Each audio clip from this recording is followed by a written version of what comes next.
Hola, ¿qué tal amigos? ¿Cómo están? Mi nombre es Luisa Fernanda Rodríguez y estoy muy contenta de que estemos aquí en un capítulo más de La Cepetera, este podcast en donde hablamos de todo lo que tiene que ver con el teatro, en donde platicamos con creadores, creativos, ejecutantes y además les damos espacio para que nos platiquen qué es lo que hay en el quehacer teatral de la escena mexicana. Hoy estoy muy feliz porque tenemos un gran invitado que yo sé que todos ustedes quieren conocer, pero sin nada más que decir, les doy la bienvenida a La Cepetera.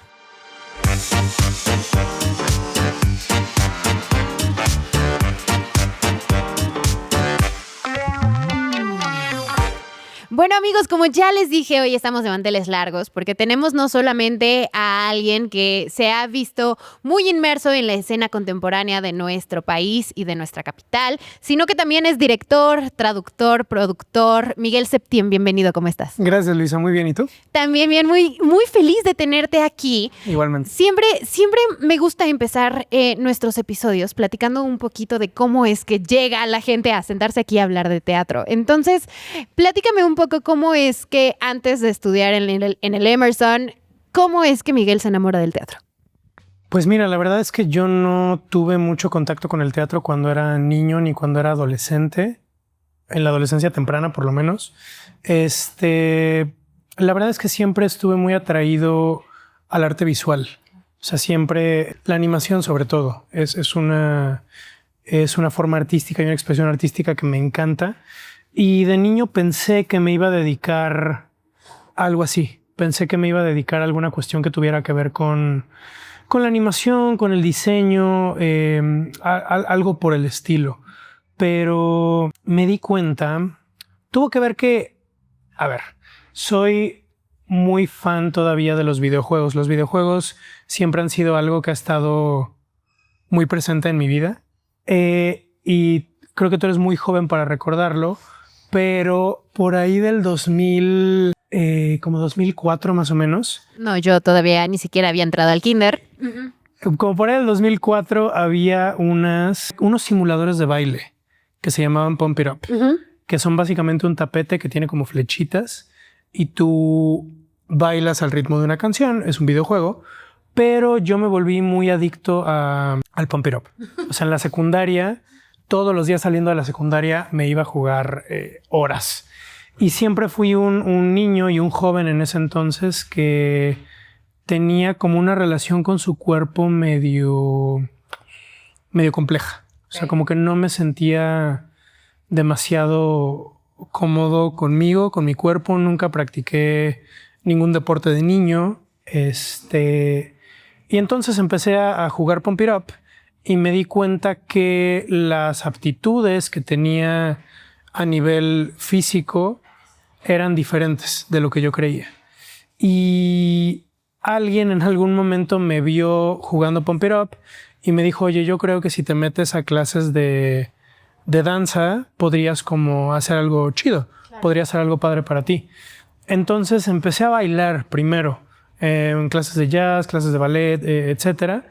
Y eso me llevó, combinado a que al final de la secundaria tienes no sé si todavía, pero por lo menos yo tuve teatro como materia obligatoria en tercero de secundaria.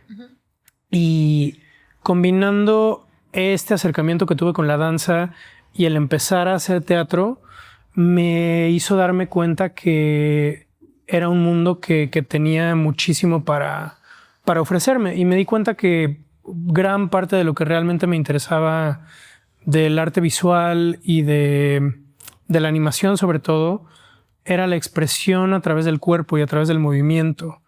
Y en el teatro encontré una forma muy tangible y muy inmediata de poder explorar esta inquietud que sentía. Mira, qué interesante, porque claro que eso lo vemos reflejados en tus montajes, de los cuales ya hablaremos en un futuro cercano.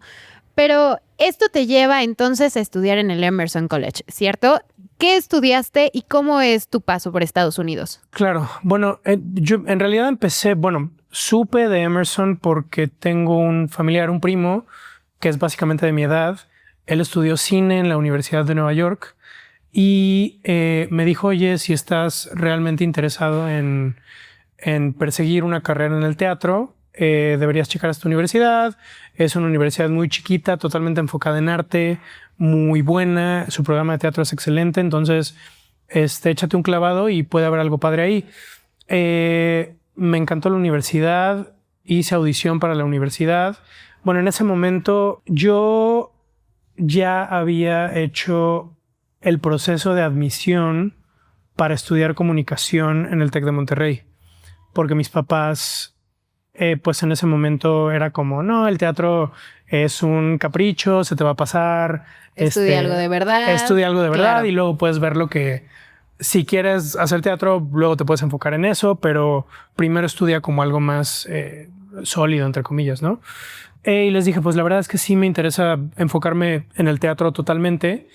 Y quiero audicionar para esta escuela. Si logro entrar, hay muchas facilidades para extranjeros y me gustaría ver qué pasa con eso. El problema es que, o sea, yo tomé esta decisión ya casi saliendo de la prepa y las audiciones eran hasta febrero del año siguiente y pues eso significaba que tenía que pasar como una especie de periodo sabático después de la unos prepa. 6 meses perdidos. Exactamente. Y mis papás eran como, ¿pero qué vas a hacer? Y les dije, pues lo que quiero hacer es, yo soy de Querétaro, dentro de lo limitado que era Querétaro en ese momento a nivel teatral, pues quiero buscar qué puedo hacer para en estos meses no nada más no estar no en activo, claro, sino también pues explorando esto que quiero hacer, creo yo, por el resto de mi vida. Y pues eso hice. Estuve varios meses trabajando en un par de compañías en Querétaro como actor, también trabajando en algunas preparatorias, coreografiando cosas o dirigiendo cositas o cosas así, que pues la verdad fue muy padre porque, pues digo, en ese entonces, o sea, tenía 18 años y estaba haciendo lo que quería hacer y me pagaban por eso y fue un periodo muy productivo para mí en ese sentido.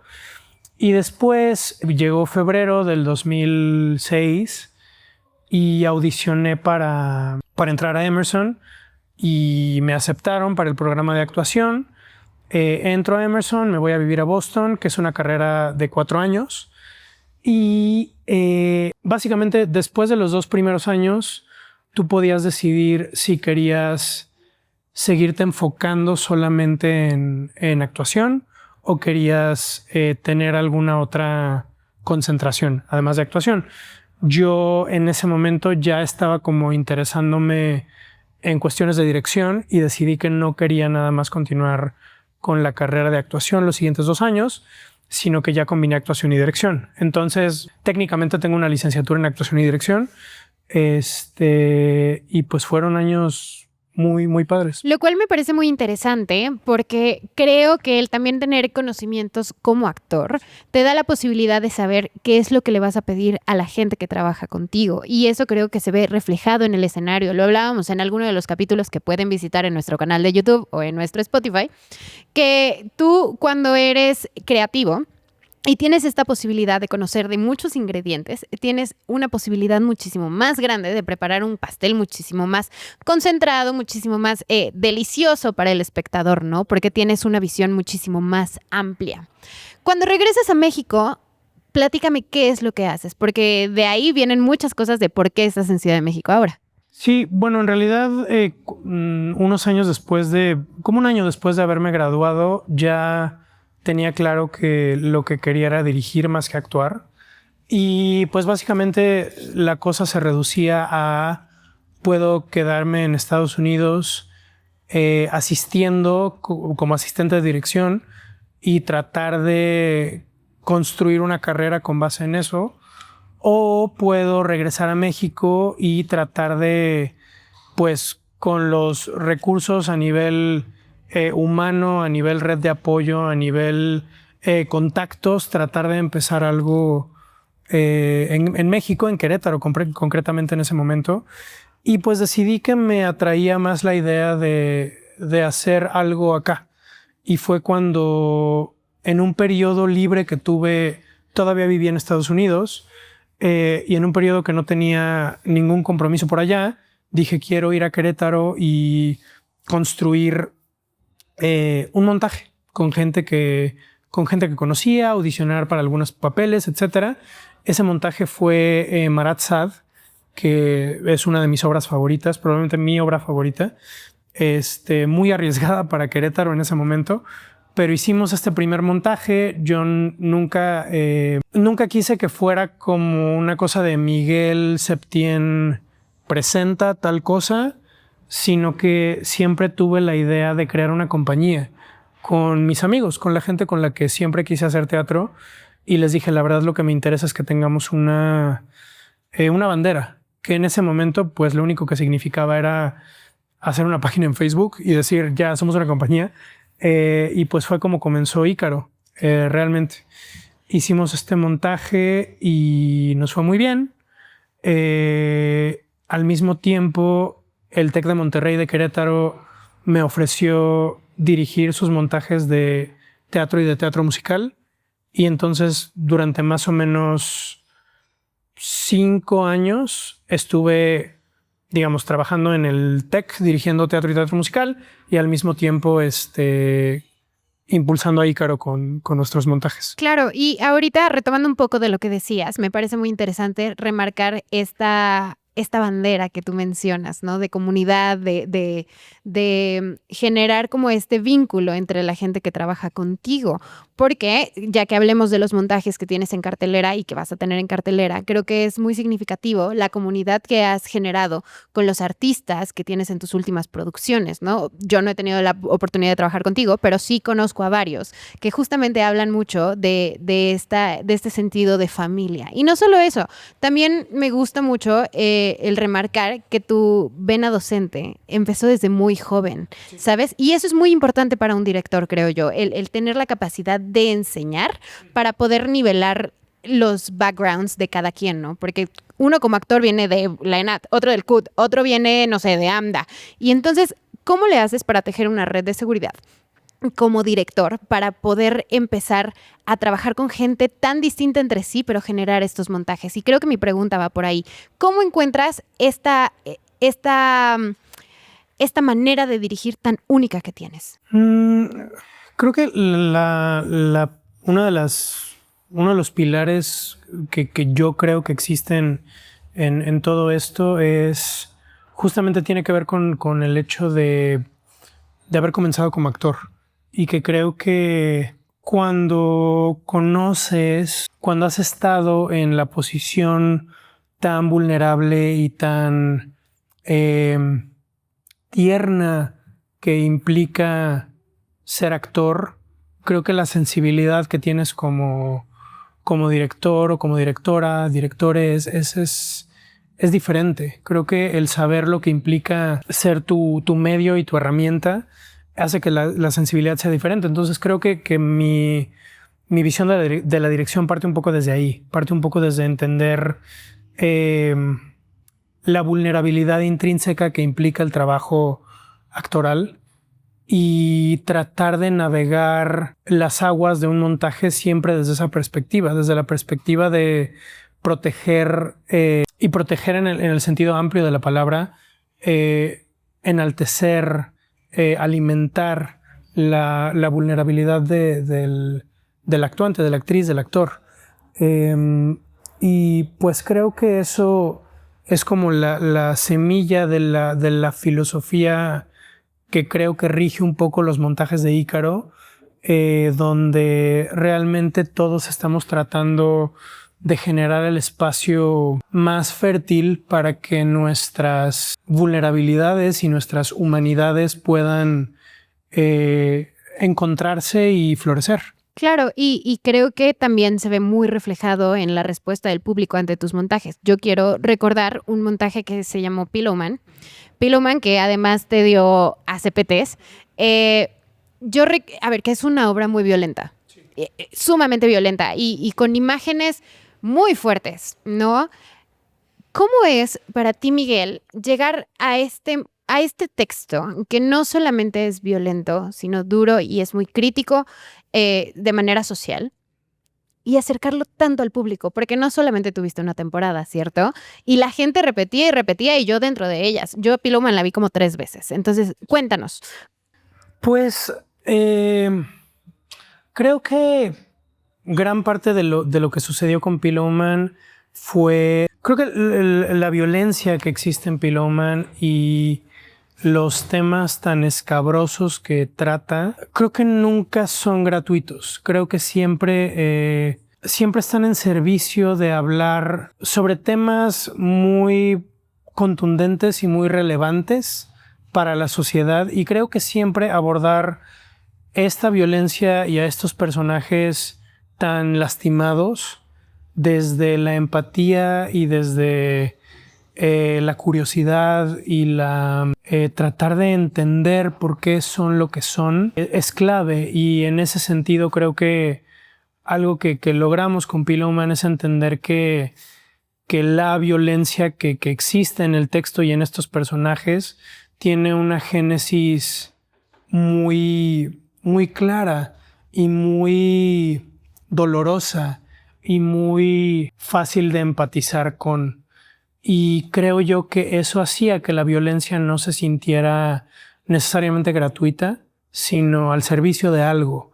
Y bueno, además de que creo que Pillowman es una obra brillante, y creo que el discurso que tiene sobre el valor de la ficción en nuestras vidas, que está materializado de forma diferente en cada personaje, también fue un pilar de lo que quisimos hacer con este montaje. Sé que hay montajes de Pillowman mucho más sangrientos que lo que hicimos, pero también como recientemente lo hicimos con Sweeney Todd, creo yo que desde mi perspectiva el teatro funciona más cuando lo abordamos desde un lugar metafórico, simbólico, donde no es necesaria la literalidad en escena, sino más bien proveer al espectador con los catalizadores adecuados para que tu mente, tu imaginación, tu sistema, tu corazón engendren la realidad que quieres que se engendre, más que presentárselas empacaditas. Textual, claro. Sí. Creo que es muy importante esto que dices, porque muchas veces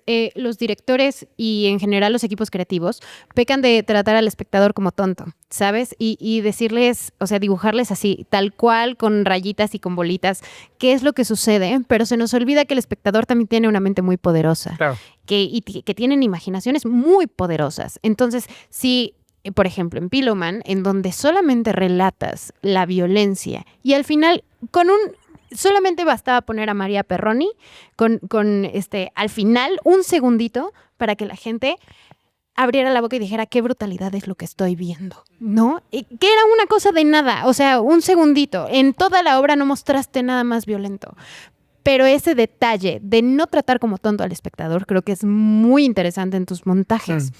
Algo que también quiero hablar acerca de este montaje es la oportunidad que tuviste de trabajar tanto con Regina Blandón como con Poncho Borbolla, que bien en el imaginario colectivo eran actores de comedia, ¿no? Y ya se habían consolidado como tal. ¿Cómo es traerlos a este montaje violento, sádico y dramático en donde le dieron una vuelta completamente a lo que venían trabajando? Sí, fue algo muy interesante porque, bueno, de entrada, algo que yo considero muy interesante es, creo que si al público anglosajón le preguntas en qué género cae Pillowman, creo que la mayoría, bueno, incluso digamos oficialmente, está descrita como una comedia oscura. Y creo que en mi mente siempre lo fue, o sea, siempre ha sido una comedia oscura. Y creo que en algún punto del viaje, de la obra, del proceso, del proyecto, del inglés al español, de crear nuestro montaje, siento que se lee de una forma diferente a como nosotros la veíamos, y eso está perfecto. Y que también es un tema grande, ¿no? La cuestión de los géneros, cómo lo lees tú, cómo lo lee el espectador, cómo lo lee la crítica, que también es un tema interesante. Pero bueno, a lo que voy con esto es, creo que para mí, bueno, me acuerdo, Poncho estuvo desde la primera temporada. La primera temporada, yo vi a Poncho en una obra que se llamaba Edificio San Miguel, que la presentaron en la Capilla. Y por coincidencia había Poncho ahí y dije, él me encanta para el personaje de Mikal. Y pues platiqué con él, le latió la idea y lo sumamos. En esa temporada, Katurian, el personaje principal, era Pierre Louis. Y para la segunda temporada, yo ya... Bueno, Pillowman la habíamos hecho en Querétaro antes, en el 2013. Y en ese momento yo ya había hecho que Katurian fuera una mujer en lugar de un hombre, como lo propone el texto. Y para la segunda temporada tenía ganas de repetir ese ejercicio y platicamos con Regina Blandón, Pablo Perroni y yo, que Pablo también fue el productor de la obra junto con Ícaro. Platicamos con Regina y le latió mucho la idea y pues empezamos a armar la segunda temporada.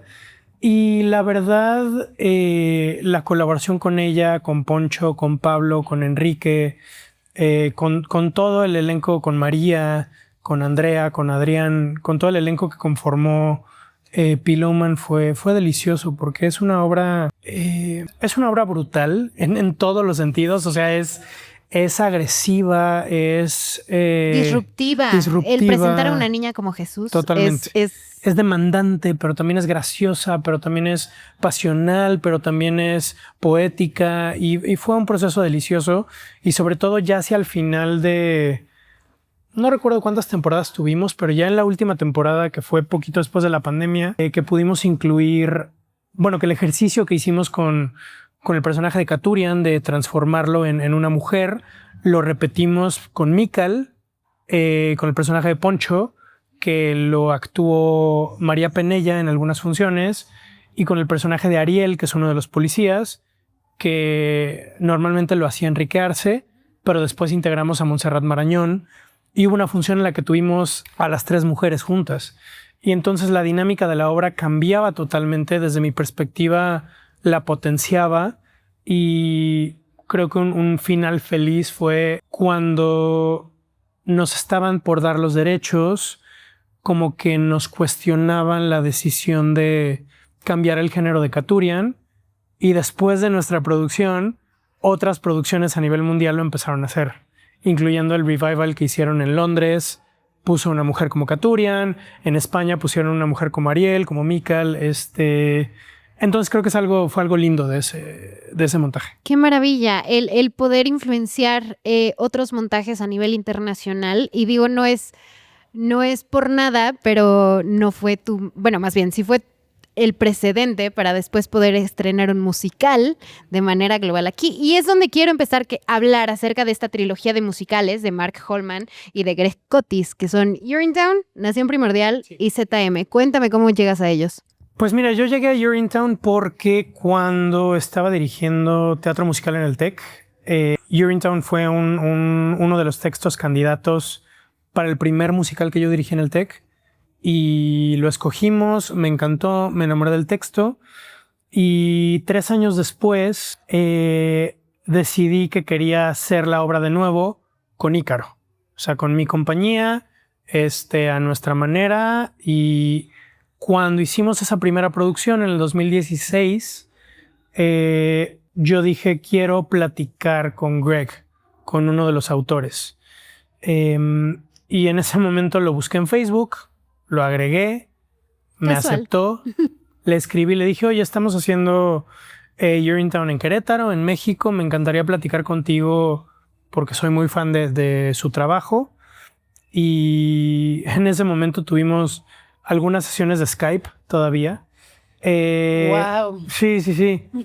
Y en una de las últimas sesiones que tuvimos me dijo, ¿sabes qué? La verdad es que si me aceptan, me encantaría ir con ustedes a ver lo que están haciendo, porque me suena muy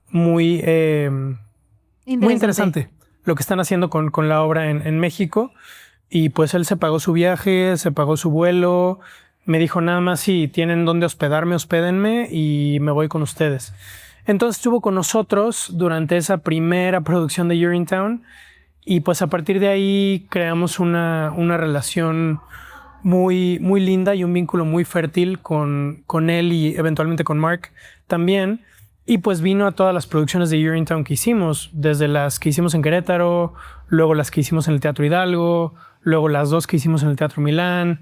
Y siempre ha sido como parte del viaje de Urinetown y de la compañía, porque también han venido ahora él y su familia a ver las diferentes cosas que hemos hecho.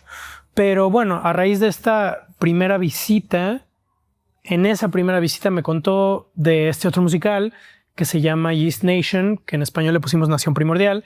Me dijo, es que tengo este otro musical que yo creo que te gustaría. Si en algún momento quieren hacer algo con él, ténganlo y úsenlo. Y lo leí y me encantó. Bueno, primero me contó, ¿no? Y me dijo, ok, va a estar medio salvaje lo que te voy a contar, pero es un musical que se trata de levaduras, los primeros microorganismos unicelulares que poblaron el planeta y de cómo evolucionan a los organismos pluricelulares, pero todo en el marco de una especie de tragedia griega mezclada con una estética medio shakespeariana. Yo recuerdo etcétera. En alguna premiación, antes de que estrenara Nación Primordial, hubo una presentación y lo presentaron así, dijeron, este musical sobre levaduras y todos. Sí. ¿Qué? Sí. Sí, fue rarísimo. Rarísimo, pero bueno. Es extrañísimo. O sea, yo dije, me intriga, lo leí, lo escuché, me encantó e hicimos... Creo que la producción más grande hasta el momento.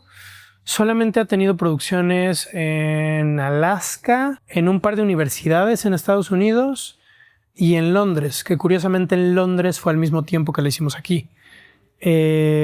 Muy diferentes las producciones. Me alegra mucho que tanto Greg como Mark dijeron lo que ustedes hicieron va súper en línea con lo que queremos, y pues a raíz de esa... de sentir esa comunión entre nuestra filosofía y su trabajo, es que nos dicen, también tenemos este otro musical que no ha hecho nadie más que un par de talleres en Estados Unidos. Entonces, si quieren echarle ojo, pues échenle ojo y vemos qué podemos hacer con él. Y pues hicimos ZM. Claro, y algo que me gustaría como acotar es que qué difícil es encontrar comunión entre los creativos y el dramaturgo. Hay quien dice que es mejor trabajar con dramaturgos muertos porque no te están fregando. Pero qué interesante el lograr que alguien te suelte así de fácil sus obras, ¿no? Sí, creo que tiene mucho que ver con... Creo que tanto Greg como Mark tienen una sensibilidad...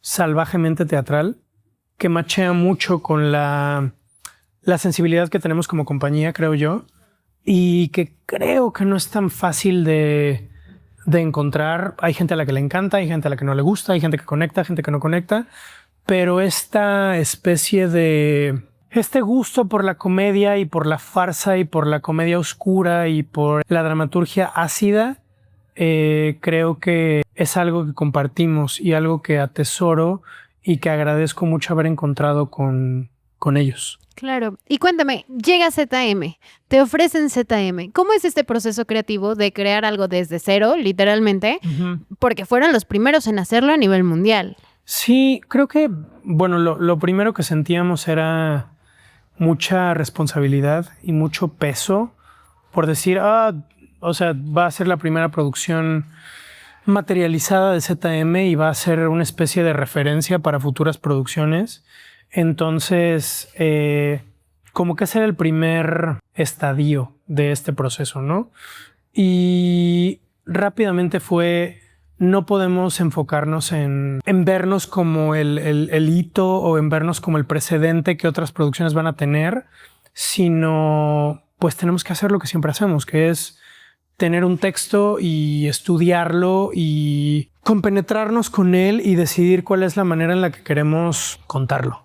Claro. Y eso fue lo que hicimos. O sea, literalmente el equipo de Les Creatives dijimos de qué manera queremos contar esto y lo armamos, y fue algo sui generis, creo yo, algo que creo que funcionaba, algo con lo que Greg y Mark estuvieron muy contentos.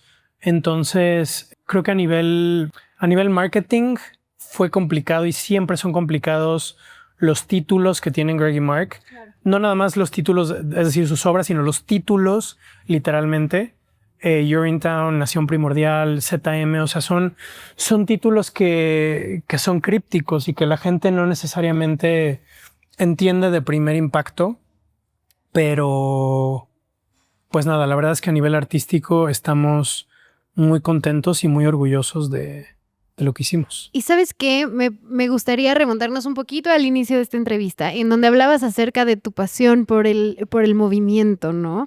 Y me parece muy curioso que justamente en estos últimos montajes, especialmente en ZM, y ya llegando a Into the Woods, del cual ya hablaremos, te has empeñado por diseñar el movimiento, ¿no? En coreografiar a todos estos artistas, que déjame decirte, y me atrevo con todas las de la ley a decir que tienes las mejores voces de este país en tus elencos, porque lo que se escuchó en Sweeney Sí. es una bestialidad, es una bestialidad. ¿Cómo es para ti el retomar a este Miguel que estaba obsesionado con Pump It Up y profesionalizarlo de esta manera y llevar tus creaciones de movimiento a escena? La verdad es que creo que, o sea, el deseo de dirigir el movimiento de mis montajes fue algo que se dio de forma como bastante orgánica. Siempre estuve muy involucrado en ello desde que comencé a dirigir. Y si bien sí tuve cierto entrenamiento como bailarín, nunca me consideraría bailarín, ni diría que soy coreógrafo. He coreografiado y he dirigido movimiento, pero pues respeto mucho a quien realmente tiene la escuela y la técnica. Pero creo que para la manera en la que hemos encontrado que en Ícaro nos gusta contar las historias que contamos, siempre ha sido muy funcional el tener ambas responsabilidades, porque una evoluciona directa y naturalmente de la otra. Y para mí creo que de por sí mi acercamiento a la dirección, no nada más a nivel estético, sino también a nivel la dirección actoral, ya tiene mucho que ver con la relación que el ejecutante tiene con su cuerpo. Fue algo que evolucionó naturalmente y que simplemente es una cuestión fue una cuestión de aceptarlo y de decir, ya básicamente estás dirigiendo el movimiento de las obras, entonces hazlo. Y obviamente si estuviera dirigiendo algo que necesita una coreografía más técnica, más dancística, más exigente en ese sentido, definitivamente me apoyaría de una coreógrafa o de un coreógrafo, pero para montajes como ZM, como Sweeney, como Into the Woods, donde es una cuestión que de pronto sí raya en la coreografía, pero tiene más que ver con el movimiento, me siento cómodo haciéndolo. Y reconectar, como tú decías, con esa parte y con ese primer motor. Con ese primer motor, exacto, como lo fue para mí la relación con el cuerpo, que fue muy complicada para mí en algún momento, lo sigue siendo al día de hoy por diversas cuestiones. Es algo que siempre me parece muy enriquecedor. Hablabas acerca de la estética de tus montajes y desde Sweeney Todd hemos visto que ha sido un poco controversial las decisiones que tomas. Totalmente. Viene justamente esta aventura de aventurarte a hacer a Sondheim, ¿no? Que es algo que muy pocos harían conscientemente y tú ya decidiste hacer dos. ¿Cómo? Vamos a hablar por partes acerca de estos montajes de Sondheim. Sí.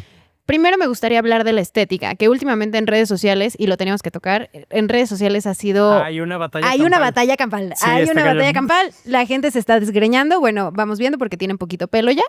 Pero, cuéntame, ¿cómo definirías la estética que has manejado en tus últimos montajes? Hablando específicamente de los Sondheims. Creo que, si tuviera que ponerle algunas etiquetas, supongo que es una estética minimalista, en el sentido de no me gusta tener en escena nada que no sea absolutamente necesario para la visión que tenemos para contar la historia.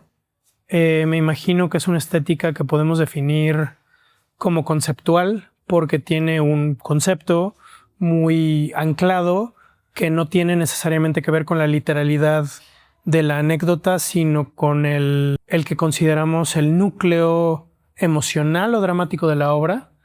Y supongo que también la definiría como no necesariamente una creación colectiva, porque no lo es con todas las de la ley, pero sí con un sentimiento o una sensibilidad ensamblística, por decirla de alguna forma, donde es un trabajo en el que siempre se recalca que es un trabajo en equipo. Es un trabajo donde todos estamos aportando prácticamente en todo momento para contar la historia, así sea tocar una nota en un teclado que hay en escena, o así sea tener el solo más majestuoso en el centro del proscenio, ¿no? Creo que son como las etiquetas que quizás podría ponerle. Ahora que me pongo a pensar un poquito, justamente enfocándome en estos dos montajes, creo que toda tu estética se remonta a un círculo completo, porque ahorita hablábamos acerca de Pillowman y acerca de no tratar al público como estúpido y darles la libertad de imaginar. Creo que también el tener este concepto minimalista te da las posibilidades a ti como espectador de imaginar, ¿no? O sea, y de poner la ardilla a girar, ¿no? Tener la posibilidad de resignificar los objetos, como por ejemplo en ZM, ¿no? Que los bats o que las, no sé cómo se llaman, entienden, ustedes entienden qué estoy tratando de decir, pero resignificar los objetos y entonces darle la posibilidad al espectador de poner de su parte para terminar de contar la historia, ¿no? Va un poquito por ahí. ¿Cómo decides llegar a estos Sondheims? Porque aparte no elegiste los más simples. Sí, la verdad es que Sweeney Todd en realidad fue primero una invitación de Vatru Entertainment, de la compañía con la que colaboramos para gestar este montaje. Al principio me habían pedido nada más que yo dirigiera, pero les dije que sí aceptaba dirigirla, pero con la condición de que también me dejaran traducirla y que también dejaran que mi compañía se encargara de la parte de producción artística de la obra. Entonces hicimos ese acuerdo, se materializó Sweeney, nos fue increíblemente bien en todos los sentidos y comenzamos a preguntarnos qué más había en el cosmos de Sondheim que pudiéramos atajar con la sensibilidad que tenemos como compañía. Y dentro del bosque, Into the Woods fue como un candidato ideal. Y al igual que con Sweeney, conseguir los derechos no fue necesariamente sencillo. Tengo entendido que somos la primera producción profesional en Latinoamérica. Una nueva traducción en español, que tampoco es fácil que te permitan hacerlo. Pero creo que el éxito que tuvimos con Sweeney, tanto a nivel montaje, a nivel traducción, a nivel todo lo que hicimos, ayudó a que eso sucediera. Uh-huh. Ahora hablábamos fuera de cámaras con Melba Vidal y con Gustavo, directores de la CPT, antes de que tú llegaras, de lo importante de que los creativos y de que los ejecutantes tengan la cabeza abierta para la crítica, ¿no? Porque la crítica no busca tachar ni clausurar los teatros, ni mucho menos, no sé, vetarle la carrera a la gente. No, la crítica busca generar conversación, ¿no? Y busca el abrir espacios de conversación en donde digas, sí me gustó, no me gustó, por esto, por tal, por bla, bla, bla, ¿no? Ahora que están tan en boca de todos en redes sociales, ¿qué dirías tú que es lo más importante ¿cómo lo diré? Para no quedarse con la espinita de ver Into the Woods? Porque bien hemos visto varios comentarios de, como ya lo dijo fulanito de tal, no voy a ir a verlos. Sí, creo que, bueno, nos ha pasado mucho, de hecho nos pasa cada función, que hay personas que a la salida esperan al elenco y les dicen, la verdad es que por lo que dijo Iván Pasillas o Juan Carlos Araujo no iba a venir a verlos. Tras de la greña. Pero me da mucho gusto no haberles hecho caso porque me encontré con algo que me movió muchísimo y se los agradezco. Y en ese sentido creo que también lo dijo Iván. O sea, la crítica no es una cuestión de esta es la opinión absoluta de las cosas y por lo que yo digo no la vean. Y de hecho fue bastante vocal al decir vengan a verla y fórmense su propia opinión. Y creo que es muy importante, o sea, entender que, digo, suena muy estúpido lo que voy a decir, ¿no? Pero el arte es subjetivo y la experiencia de cada quien con algo es relativa y sobre todo cuando estamos haciendo un montaje que no es literal y no es tradicional, va a haber a quien le guste, va a haber a quien no y está muy bien. y no estamos buscando que le guste a todo el mundo. Estamos buscando crear un montaje y una producción de Into the Woods que desde nuestra perspectiva como creatives es lo más honesto que podemos hacer y es lo que nosotros creemos sobre el material con bases muy informadas sobre el mismo. Entonces, eso creo. Claro, es raro porque, por ejemplo, comparando el teatro con el cine, normalmente no pasa esto de que no veas tal película. No, la gente la ve, ¿sabes? O sea, no lo ven como impuesto el que si alguien dijo que estaba mala no la iba a ver. La gente fue a ver, no sé, no voy a decir porque luego me meto en problemas. Sí, claro. Pero en el teatro sí pasa que si alguien dice que no está bueno o que no le gustó, no pensamos en que viene desde un gusto propio, y desde un bagaje cultural propio. Y cada quien tiene el derecho y yo creo que la obligación de formar este propio criterio, ¿no? Porque te puede gustar o no, pero yo creo que para hacer teatro, y sobre todo hablando de la gente que se dedica a esto, para hacer teatro tienes que ver teatro. Bueno, malo, aburrido, entretenido, del que sea, pero ver teatro, ¿no? Y generar tu propio criterio. Y me parece muy importante esto que dices acerca de mantener esta línea de que Ícaro tiene este mensaje que decir y ustedes creen que esto es lo correcto y así se tiene que hacer, porque esto es lo que resienten ustedes como artistas, ¿no? A final de cuentas. Entonces, no hay ni buenas ni malas. O sea, la gente no puede perder de vista esto. Ya que estamos hablando de esto, querido, vamos a hablar regresar un poquito a Sweeney Todd y tus 11 nominaciones para la ACPT, tus 3 premios. ¿Cómo es ver, que pareciese que todos los años están nominados con diferentes cosas y qué padre, porque eso habla mucho de la calidad de los montajes de Ícaro, pero ¿cómo es ver reflejado tanto esfuerzo de tantas personas? Porque aparte no haces elencos chiquitos, o sea, tus elencos son muy grandes.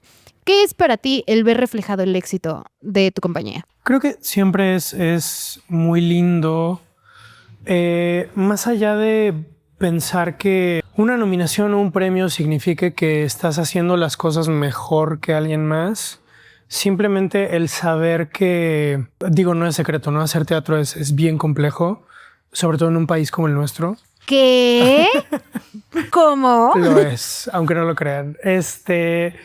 Y simplemente la sensación o la evidencia de que la gente está volteando a ver tu trabajo en un mar de opciones teatrales que tenemos es algo ya intrínsecamente muy, muy lindo y por lo que nos sentimos muy agradecidos y pues creo que todo parte de ahí. O sea, a mí me encantaría que lo viéramos así, como que simplemente es un aliciente para decir estamos viendo lo que hacen, nos parece que lo que hacen es valioso y seguir haciéndolo independientemente de si ganas, de si no ganas, de si te nominan, de si no te nominan. Creo que lo importante es eso, como tratar de generar comunidad, tratar de generar industria, tratar de generar estas cuestiones que creo que de pronto nos siguen fallando como creadores aquí en México y como público también. Claro, Miguel. De ahora viene para ti, y para Ícaro, Ecus y El Crisol, Las Brujas de Salem. Sí. Cuéntame un poquito de esto antes de irnos. Pues sí, de hecho, justo antes de que empezáramos a grabar esto, venía de la primera lectura de Ecus. ¡Tras! Y estoy muy contento con el elenco que tenemos, que ya pronto vamos a anunciar. Y es una obra que, yo la conocí hace como 20 años, más o menos, cuando tenía como 18. Y siempre me atrajo mucho y creo que siempre alcancé a entender por qué era un clásico, pero ahora que me volví a acercar a ella con 20 años más de experiencia de vida y experiencia profesional, sí fue algo, me sacudió desde lugares que no esperaba y estoy muy emocionado por explorar todo eso con este equipo. Ecus es una producción de Ícaro y de Cuarta Pared. Que Cuarta Saltillenses, Pared, arriba Saltillo. Es una que compañía yo soy de Saltillo. Ah, excelente. Sí. Bueno, con Cuarta Pared colaboramos también en Pillowman. Cuarta Pared fueron productores asociados en Pillowman y ahora digamos que ellos son los productores de Ecus e Ícaro está haciendo la producción artística, que es el mismo caso del Crisol, donde Isabela Coppel y la SAS están haciendo la producción e Ícaro se encarga de la producción artística. Y también es un montaje que todavía no tengo las manos 100% metidas porque estamos ahorita con Ecus, pero que también me emociona en extremo. Creo que es una historia más pertinente que nunca, con la situación social y política que estamos viviendo a nivel mundial. Y nada, me emociona mucho saltar de hacer un Sondheim a saltar a Ecus, a saltar a un Arthur Miller legendario. Entonces estoy muy contento. ¡Qué maravilla! Pues, amigos, si ustedes quieren ver las producciones de Ícaro Teatro, pueden ir viernes, sábados y domingos hasta el 27 de julio, ya es muy pronto, al Teatro Milán a ver Into the Woods. Y a partir de la primera semana de agosto. Creo que es la segunda, del 8 de agosto. Del 8 de agosto. Del 8 de agosto a ver Ecus. Y en octubre podrán ver El Crisol, Las Brujas de Salem de Arthur Miller. De hecho, Ecus está en preventa ahorita. Si quieren comprar boletos... Dense. Miguel, ¿algo que quieras decir antes de que terminemos esta entrevista? Nada más. Muchas gracias, Luisa, por el espacio. Gracias a CPT. Les amo, les agradezco y de verdad el que nos voltearan a ver desde que empezamos a hacer teatro en la Ciudad de México es algo que siempre va a ser muy especial para nosotras y por lo que siempre vamos a estar muy agradecidos. Muchas gracias, Miguel Septién. Amigos, ya lo saben, tienen todas estas propuestas de Ícaro en cartelera y próximamente. Les recuerdo que pueden seguir las redes sociales de la ACPT como @losACPTMX en todas las plataformas, suscribirse a nuestro canal de YouTube y a nuestro Spotify para que no se pierda ningún capítulo de la ACPTera. Y nada, darles las gracias a Melba, a Gustavo, directores de la ACPT, a Agón Producciones, a Albert y Ari que hacen este podcast posible. Yo me despido, soy Luisa Fernanda Rodríguez y te pido que solo por hoy no dejes ninguna butaca vacía. Esto es La Cepetera.